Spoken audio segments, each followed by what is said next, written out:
El monstruo cayó de verdad, pero su caída no ha traído alivio, sino más violencia y misterio.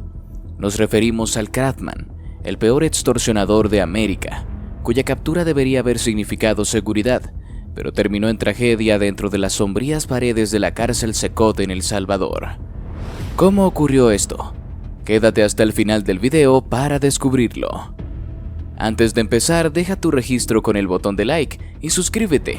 Nuestras historias seguramente te atraparán. Ahora activa la campanita para que demos comienzo. García Álvarez fue detenido por la Policía Nacional Civil PNC y el Ministerio Público en Residenciales del Norte, Zona 17, en donde vivía con grandes comodidades.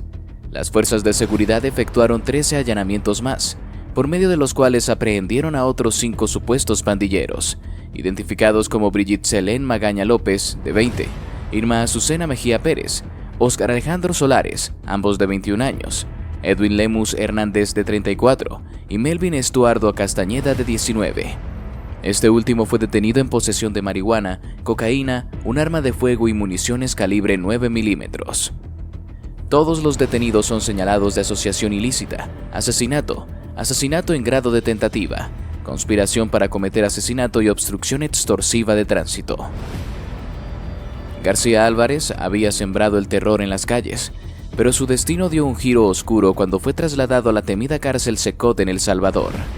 Allí, lejos de la comodidad de sus anteriores residencias, se encontró con un entorno hostil y peligroso. La cárcel Secot es conocida por ser un caldo de cultivo para la violencia y la corrupción, controlada por facciones rivales de pandillas y con una supervisión deficiente. Es un lugar donde las disputas se resuelven con violencia extrema. Para alguien como el Kraftman, acostumbrado a imponer su voluntad con intimidación y fuerza, este era un terreno peligroso. Dentro de la cárcel, García Álvarez rápidamente se vio envuelto en conflictos con otros reclusos. Su reputación como líder de una banda criminal lo convirtió en un objetivo para aquellos que buscaban demostrar su poder dentro de la prisión. Las disputas por el control de recursos escasos, como territorio e influencia, eran moneda corriente en ese entorno hostil. Aunque el Kraftman había vivido una vida de lujo y poder fuera de la cárcel, dentro de sus muros se enfrentaba a una realidad muy diferente. Sin sus seguidores y recursos habituales, se encontraba vulnerable y expuesto. Sus intentos por establecer su dominio dentro de la prisión solo sirvieron para atraer más atención y hostilidad hacia él. Las circunstancias exactas de la muerte del Kraftman aún son objeto de especulación. Algunos dicen que fue víctima de un ataque planeado por otros reclusos, mientras que otros sugieren que pudo haber sido una confrontación espontánea que se salió de control. Lo único cierto es que su muerte marcó el fin de una era de terror, pero también dejó un vacío de poder y violencia en su estela. La noticia de la muerte del Kraftman dentro de la cárcel del Secot, en El Salvador, dejó a su familia sumida en un profundo dolor. Para ellos, el Kraftman era más que un criminal. Era un hijo, un hermano, un padre. A pesar de sus errores, lo amaban y ahora se encontraban enfrentando una pérdida inimaginable. Mientras el Kraftman enfrentaba sus propios conflictos dentro de la prisión, su familia luchaba por comprender cómo todo había llegado a este punto. La noticia los golpeó con una fuerza devastadora, y el dolor y la incredulidad se apoderaron de ellos. Para la familia, las noticias de la muerte del Kraftman llegaron como un golpe inesperado, una tragedia que nunca imaginaron enfrentar. Ahora se encontraban enfrentando una nueva realidad, llena de preguntas sin respuesta y un dolor que parecía imposible de soportar. La PNC informó que el Kraftman era considerado uno de los más sanguinarios del barrio 18. Detectives revelaron que a García Álvarez se le señala de 1 a 5 muertes, aunque reconocen que ha cometido más, aunque solo han logrado documentar esa cantidad. Uno de los hechos que se le atribuyen es el ataque contra una unidad del Transurbano, en el Boulevard Los Olivos y 11 Calle A, Zona 18, el 29 de octubre último. También se presume que es quien ordena cobrar extorsiones a tortillerías, panaderías, tiendas y empresas del transporte urbano, así como ataques armados contra quienes se han negado a pagar y a pandilleros rivales. El área de operación de esta banda delictiva abarca las colonias San Rafael, Lomas del Norte y Maya, Zona 18, además de San Pedro Ayampuc y Ciudad Real, Zona 12 capitalina. Las autoridades tienen información de que la mencionada estructura criminal está integrada por 20 personas, algunas de las cuales ya están en prisión, además de las 6 detenidas ayer y otras que no han sido capturadas. Fiscales e investigadores coincidieron en que García Álvarez vivía de manera ostentosa. Establecieron que, por alquiler de la casa donde residía, pagaba 3.500 quetzales mensuales. Las escaleras de la vivienda son de madera y la habitación en la que fue encontrado está alfombrada. Además cuenta con equipos de audio y video, 2 televisores de última tecnología, una cocina equipada y una máquina para ejercitarse, entre otras comodidades.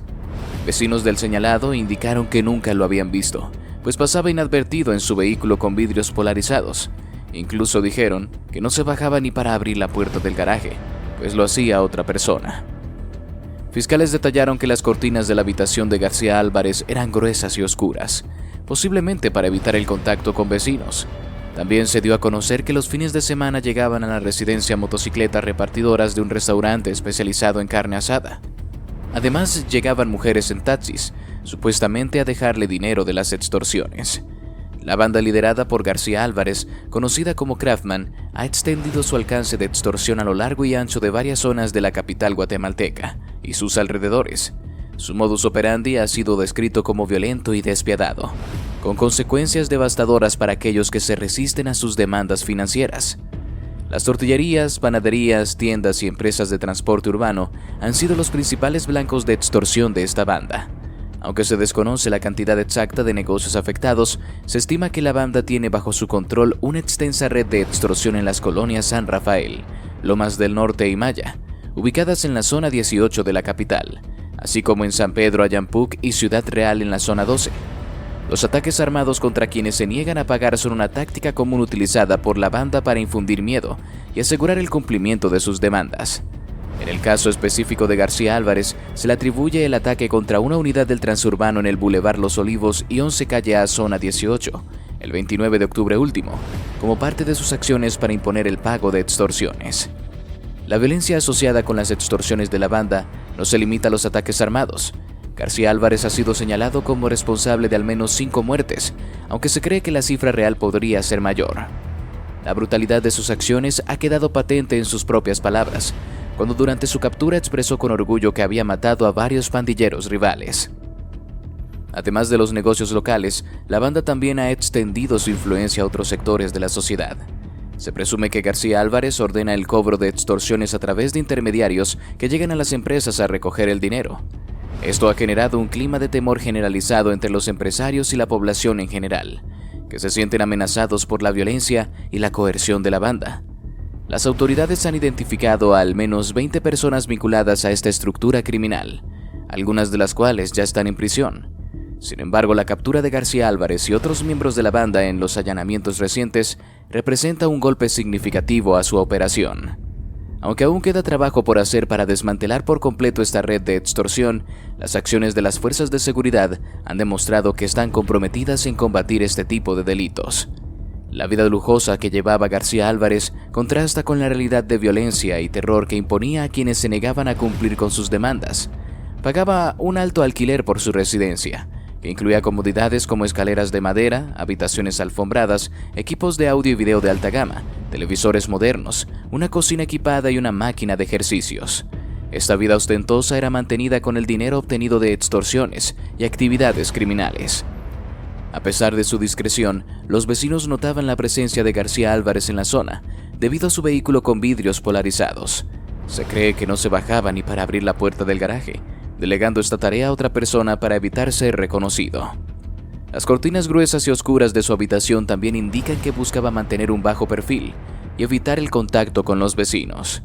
Los fines de semana, la residencia de García Álvarez se convertía en un centro de operaciones donde llegaban motocicletas repartidoras de un restaurante de carne asada, posiblemente utilizadas para transportar dinero de extorsiones. Además, mujeres llegaban en taxis para dejar dinero, lo que sugiere una red de recolección de fondos bien organizada y extendida.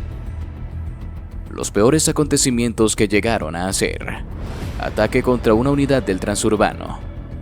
El ataque contra una unidad del transurbano en el Boulevard Los Olivos y 11 Calle A, zona 18, el 29 de octubre último, es un ejemplo contundente de la violencia desatada por la banda de García Álvarez. Este tipo de actos no solo ponen en riesgo la vida de los pasajeros y conductores, sino que también generan un clima de terror y desconfianza en la comunidad. Los ataques armados contra el transporte público no son eventos aislados, sino parte de una estrategia más amplia de intimidación y control territorial por parte de la banda. La violencia indiscriminada utilizada en este tipo de ataques muestra la falta de escrúpulos de la banda y su disposición a recurrir a métodos extremos para imponer su voluntad. Asesinatos y violencia contra pandilleros rivales. La brutalidad de García Álvarez y su banda se manifiesta en los asesinatos y la violencia contra pandilleros rivales. García Álvarez ha admitido haber participado en al menos 5 asesinatos, aunque se sospecha que la cifra real podría ser mucho mayor. Sus palabras de orgullo al referirse a sus víctimas muestran la naturaleza despiadada de sus acciones y su falta de remordimiento por quitarle la vida a otros seres humanos. Estos asesinatos no solo afectan a las víctimas directas, sino que también tienen un impacto devastador en sus familias y comunidades. La violencia entre pandillas rivales es un fenómeno destructivo que ha causado un gran sufrimiento en muchas comunidades y es un ejemplo claro de cómo la delincuencia organizada puede afectar la vida de las personas comunes y corrientes. Extorsión y violencia contra empresarios locales. La extorsión y la violencia contra empresarios locales son prácticas comunes de la banda liderada por García Álvarez. La banda ha extendido su alcance a través de una red criminal bien organizada, que se dedica a extorsionar a empresas locales, como tortillerías, panaderías y tiendas. Los empresarios que se niegan a pagar son objeto de ataques armados y otras formas de violencia, lo que crea un clima de miedo y desconfianza en la comunidad empresarial. Esta situación ha tenido un impacto negativo en la economía local, ya que muchos empresarios se ven obligados a cerrar sus negocios o a pagar sumas exorbitantes de dinero para protegerse a sí mismos y a sus familias. La extorsión y la violencia contra empresarios locales son un recordatorio escalofriante de la influencia corruptora de la delincuencia organizada y su capacidad para afectar la vida cotidiana de las personas. Por cierto, si te está gustando el video, te invitamos a que nos regales tu me gusta y active la campanita de notificaciones para que no te pierdas ninguno de nuestros videos. Continuamos. ¿Realmente con la caída de García, esta organización llegó a su fin? La captura de García Álvarez, conocida como Craftman, líder de una peligrosa banda criminal en Guatemala, ciertamente representa un golpe significativo para la organización. Sin embargo, determinar si esta acción marca verdaderamente el fin de la banda es una cuestión más compleja y requiere un análisis detallado de la estructura y operaciones de la organización criminal en cuestión. La captura de un líder clave como García Álvarez puede tener varios efectos en una organización criminal. En primer lugar, puede generar un vacío de poder que podría desencadenar luchas internas por el control y el liderazgo dentro de la banda. Esto podría resultar en una fragmentación de la organización, con diferentes facciones compitiendo por el control de los recursos y territorios de la banda. En este sentido, la captura de García Álvarez podría debilitar la cohesión interna de la organización y hacerla más vulnerable a acciones policiales y de seguridad. Por otro lado, la captura de un líder como García Álvarez también puede tener un efecto disuasorio en otros miembros de la banda y en posibles reclutas. La detención y eventual condena de un líder destacado puede enviar un mensaje claro de que las autoridades están comprometidas en combatir la delincuencia organizada y que no habrá impunidad para aquellos que participan en actividades criminales. Esto podría disuadir a otros miembros de la banda de seguir involucrados en actividades delictivas y podría dificultar la capacidad de la organización para reclutar nuevos miembros. Sin embargo, es importante tener en cuenta que las organizaciones criminales suelen ser muy adaptables y pueden reorganizarse rápidamente para enfrentar nuevos desafíos. La caída de un líder no necesariamente significa el fin de la organización, ya que pueden surgir nuevos líderes que tomen su lugar y continúen con las operaciones de la banda. Además, las organizaciones criminales suelen tener estructuras jerárquicas y redes de apoyo que les permiten mantenerse operativas incluso ante la captura de líderes importantes. En el caso específico de la banda liderada por García Álvarez, es posible que la captura del líder haya debilitado temporalmente sus operaciones, pero es poco probable que haya llevado al fin completo de la organización.